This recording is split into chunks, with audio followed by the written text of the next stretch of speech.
Hey everybody, Nick here, and today I got a review for you of this little guy right here. This is the Vaer Watch's D4 Arctic Solar Diver. So first off, in the name of full disclosure, I want to thank Vaer for sending these guys along, or sending this guy along, that is. They reached out to me a while back, said, hey Nick, I know you like quartz. We've got a Solar Quartz watch coming out here soon that I think might be interesting to you. I told them, as always, absolutely, I'm interested, but I'm going to talk about the good, the great, the bad, the ugly. It might be a gem, it might be junk. They did still send it along. Nonetheless, we have to assume this is the very best quality controlled one of these guys ever, and I'm doing my best not to let that affect the nature or the quality of my review. Next thing, let's do a couple of measurements on this guy. Take out my little calipers here, and these are going to be very approximate because I am not exactly a metrologist. But anyways, we're coming in here between 38 and 39 millimeters overall width. It is not a particularly large watch in that domain, which I appreciate very much. The lug-to-lug distance, which is probably the most important quality for people of slight wrist, so to speak, is about 45 millimeters, which is great. The actual crystal, like the face width of it, is around 28 millimeters. The thickness of the watch is relatively low. It's coming in around 12.4 millimeters, and these are 20 millimeter lugs. So you can use any 20 millimeter strap on those, which is a great thing. And then actually a size comparison more directly against this guy, which was just on my watch. This is the Omega Seamaster Professional. And they are both, they're great watches, but this one is an order of magnitude more expensive, and it is a mechanical watch with spinning gears and whatnot in the back. So that's the major difference. Next up, what is Vaer? Well, Vaer is a company, they're based here out of the U.S., but their name is apparently Norwegian, and talking to a Norwegian friend, apparently it means many different things, but among them is weather. It's basically a lot of the meanings are outdoorsy, and that's kind of their overall shtick, right? They're looking at tools for outdoorsing and exploring and all that kind of thing, which, you know what, I can 100% get behind. And there are many versions of this. They have many watches, by the way, but there are many versions, two versions of this quartz. Two equals many in my world. Welcome to Nick Shabazz channel, everybody. Not a brilliant man. But there are two versions of the D4 here. This is the Arctic Solar Diver, which has the antique loom, meaning it looks a little bit more white, or I'm sorry, a little bit more yellow. And then there is another version, which is the Atlantic version, which has a white loom, straightforwardly white. I don't know exactly where Pacific went, or Indian, or any of the other ones out there, but you know what? Hey, whatever. It's definitely a thing. So let's go ahead and jump into the good, the great, the bad, and the ugly of this very interesting watch here. So on the good side, to start with, this is assembled and tested here in the U.S. According to their website, of course, I haven't visited their factory, but it makes it sound to me like they're getting the movements, they're getting the cases, etc., and they're uniting them here in the States, doing all the testing and whatnot, which, you know what, honestly, I don't know if it means all that much in terms of returning manufacturing, but at the same time, it's a nice thing, right? I like seeing, people in my home country employed doing things like this, and you know what? I'm pretty sure you would in your home country too. So it's a nice thing, and it's good to see some effort being made to keep some of the labor local. And next thing, the size on this guy is good. It is a reasonable and classic size. 38 millimeters is a sweet spot that a lot of people have forgotten is so damn sweet. In a world of overly damn sized watches like the Omega Seamaster here, which is just super thick, super big, it is really nice to go back to 38 millimeters. This just works really well, and in a land of dinner plates, this is great. Next thing, this is using quick release bars on both the rubber strap and the bracelet here. So you see right here, there's a pair of little kind of lever looking guys sticking off the top of this. You grab in here and you pinch those. Let's see here. Perfect. Then you are able to use these little guys basically to squeeze the spring bar together and pull this guy back in. And so as a result, it is very easy to take off the bracelet and, say, install their rubber strap here. Or I think they call it tropic strap or something like that. Either way, it's friggin' rubber. But I'll just drop it on there, and now I can get that in position. And so it is very, very, very easy to switch the strap around on this guy without any kind of difficulty, which I very much appreciate. Here, I'll just slide that in there. Once you get your thumbnail hooked on the strap, it's easy peasy, lemon freaking squeezy. So that makes it very straightforward to get to do those changes without any kind of tools. So that's great. Next thing, the bracelet, generally speaking, is pretty nice. They've got a lot of good things to it. There are some places for improvement, but you know what? It works. It's brushed all over. It has it's got a branded clasp on there. It has the second security thing on there. It does not have a diver's extension. There are a couple of little missing features, but on the whole, it works pretty well. And you'll see that these are solid end links, right, rather than hollow. And with the quick release, you know what? Cool. I gotta say, that's pretty decent. And actually, next thing, let's talk about the case of the watch here. The case of the watch is good, generally speaking.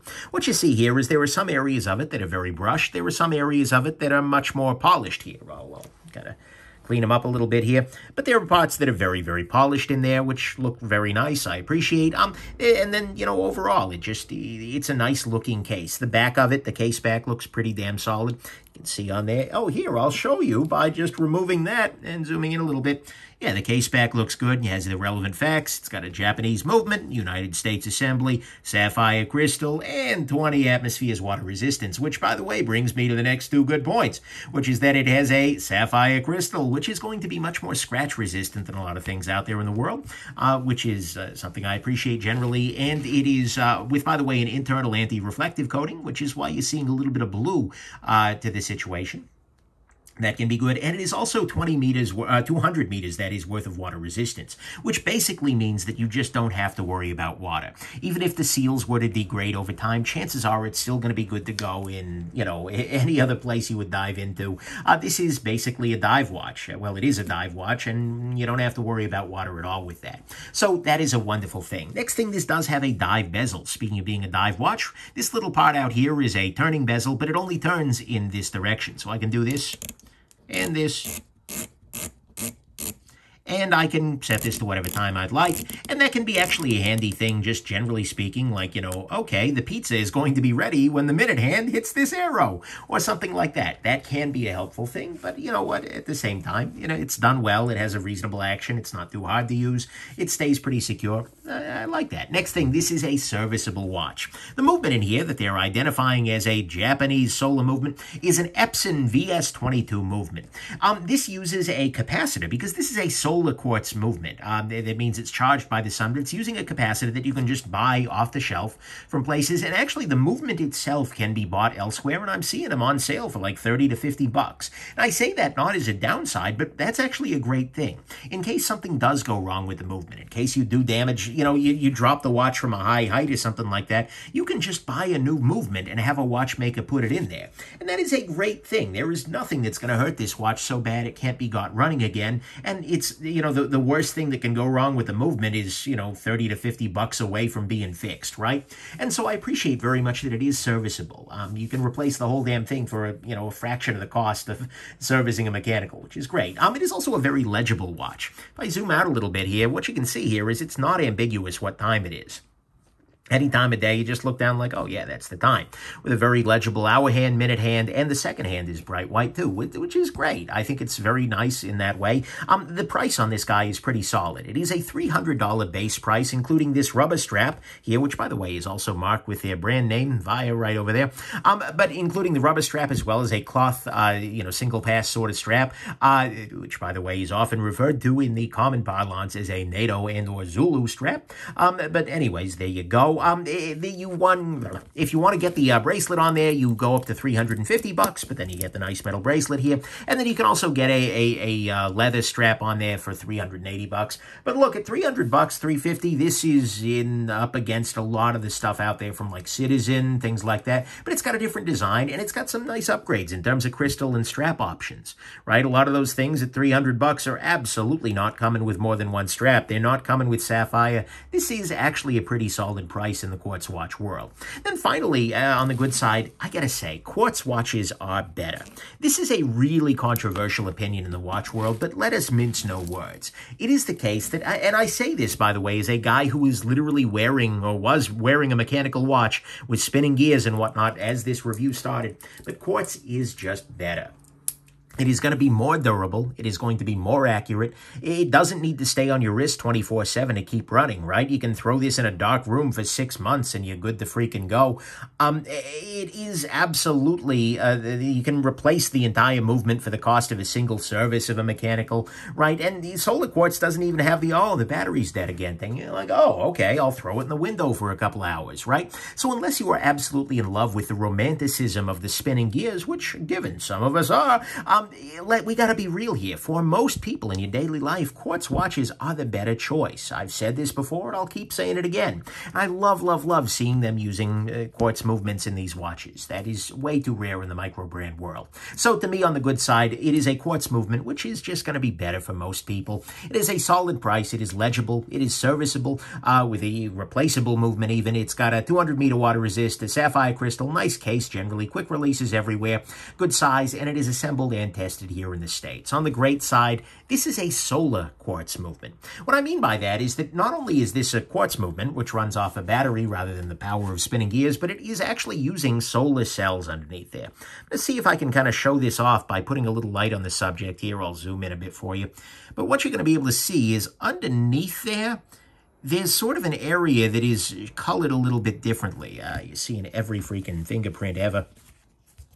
But if you look underneath there, there is an area that is colored a little bit differently. That is the solar panel on this guy. And the face itself is a little bit actually transparent, right? You can actually see this. There is a date window under there, but it's not accessible and not settable. So nonetheless, and it wouldn't look right on this watch this size anyways. But it is a solar movement, which means that this guy charges just by virtue of being in the sunlight or an indoor light. And so this will run for 8 or 10 years if it's outdoors on a regular basis, rather than the 1 or 2 off a normal quartz movement. And it is also using a replaceable capacitor, which is basically a rechargeable battery for a solar thing, which is great. They have a 6-month power reserve for this, meaning you can stick it in the dock for 6 months. All the hands point the hand points directly at the indices. There are parallax issues, but it's there. Trust and freaking believe. It is a very quiet movement. Honestly, this is just the way to go. I don't know why more micro brands aren't using these solar quartz movements. They are really, really good on a regular basis for making excellent watches. And for most people's functional life, solar quartz is really the best choice. It will work really well. And so I love that not only are they using quartz, but they're using a solar quartz movement, which removes one of the points of friction, namely, I got to get the battery swapped out from the normal quartz world. So to me, that's what's great, this solar movement. On the bad side, we'll start with the bracelet, then we'll put it back on. The bracelet, like I said, it's got a lot of good to it, but it is missing some of the features that you'd want on a higher end, or frankly, even moderately end sort of thing. For instance, very often you would want some kind of a toolless quick adjust. I'm going to unfairly compare this to a watch, an order of magnitude more expensive, but on this particular watch, for instance, you can press a button and you can make the bracelet a little bit shorter or a little bit longer as you will. That can be a very nice thing, and it can make it deal a lot better with swelling of the wrist. But the other thing I'll say is that this actually could use a lot more of these adjustment holes, right? Because that makes it much easier to get this guy fit to your wrist in such a way that if your wrist does swell up, you can release the pressure a little bit by changing this guy, right? You want to be able to get within a full link or more worth of adjustability so you can have it in a place where not only does it fit you well, but it can fit you well and be adjusted if your wrist swells a little bit. There's also no half link on there, which is another fault of adjustability. It's not bad, but it's definitely something they could do better, and these holes here are pretty cheap. So I'd love to see that happen in the future. Next thing, this is a little bit tall relative to a lot of what I would expect, right? A lot of quartz watches tend to be very, very thin, but this guy is tall, and more specifically, it is deep. What I mean by that is if you look in the top of this guy, there is a fair amount of metal in there. Like the handset isn't all that tall up, but it feels very, very deep. And as a result, the watch sticks up a little bit more than you'd like. It feels a little bulky for quartz, and it's mostly on that height sort of angle. So there is that. Next thing, this is a no-date watch, right? And I get why they would do that, and in a lot of ways, this is one of the things that's changed as I've, gotten more and more watches. I can kind of appreciate no date a little bit, just because I'm very often switching watches anyway, so reset the date's a pain. But at the same time, for a lot of people, that is an important part of what they wear a watch for. And so I would kind of like to see, maybe the Pacific will be the Atlantic, but with a date. Maybe people get more dates in California. I don't freaking know how they would justify. Oh, we grow dates in California. Case closed. Then I just put this. No, I put it on right. Hey, nice. But anyways, there is no date here. Next thing, this is not breaking much ground in the design space. I can already hear a bunch of people, oh my God, Nick, it looks like a... But the thing is, yeah, it looks like a lot of things, but it doesn't look like any one thing, right? There isn't one thing I can point to and say, this is an homage to. The bezel looks a little bit like some things. The handset looks a little like others there, but it's different enough that it's, it's very basic. It's a little derivative, but it's not too derivative. It's got elements of homage. the same time, so do all the divers. So I can't really get too bent out of shape about that. This is a design that is maybe a little bit safe, but honestly, it works. It's functional. It's excellent. Not groundbreaking, but you know what? I think that's okay. Next thing, getting into more frustrating issues, the stems here. So I appreciate at some level how long these little stems are for the quick release, but they are very, very long, right? And I can picture somebody who is a little bit more fleshy in the wrist actually feeling these stems pressing down into them, right? I feel like these could be knocked down a little bit and be more in line with what you get, for instance, on the strap here, where it is much shorter, right? That just feels a little bit awkwardly long. And so that is something to keep in mind. Next thing, some of the pins on this guy actually have disappointingly little friction. What I mean by that is on a couple of occasions, I've actually had to repress a pin in there. And in one case, I actually used a little bit of Loctite to keep it in. I think it may just be that the pin deformed a little bit during removal, but at the same time, A, I prefer screw-down links, but B, these should be able to stay in place a little bit more readily. Probably just a QC issue on this particular watch, but it is a thing you want to keep in mind. And finally, on the good side, on the bad side, that is, although the loom on this is good, and I probably should have mentioned that earlier, the loom could be better in the hour markers, right? It looks about fine and equivalent now, but what you're going to see is very, very quickly, the minute, hour, and second hands are staying very strong, as is the pip there, but the hour markers are starting to fade very, very quickly, and that's kind of my experience with it. If you wake up in the middle of the night, you can usually see some hours on there, but it's very, very dim relative to the hands that are still going.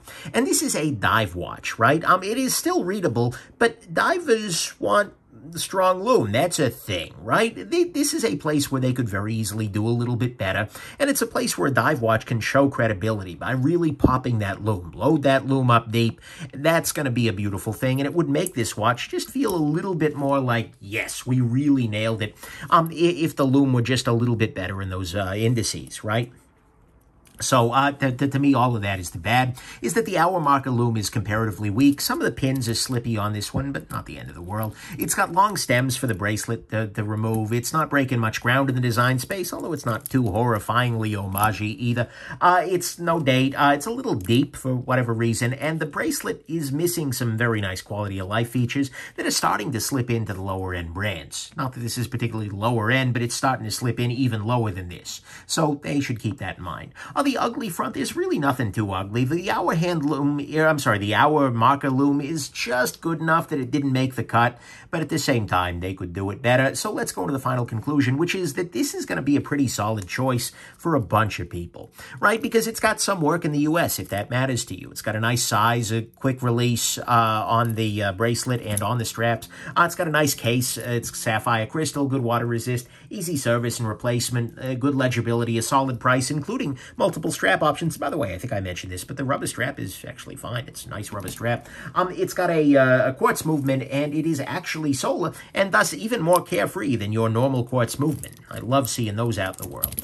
It is definitely missing some of the bracelet features that really can make things a little bit nicer quality of life-wise. It's a little deep. There is no date here. The design is sort of reminds you of everything, but of nothing as well at the same time, right? The bracelet stems are a bit long. The pins are a little loose. The hour marker loom isn't great, but honestly, this is just pretty nice and at a very solid price point, right?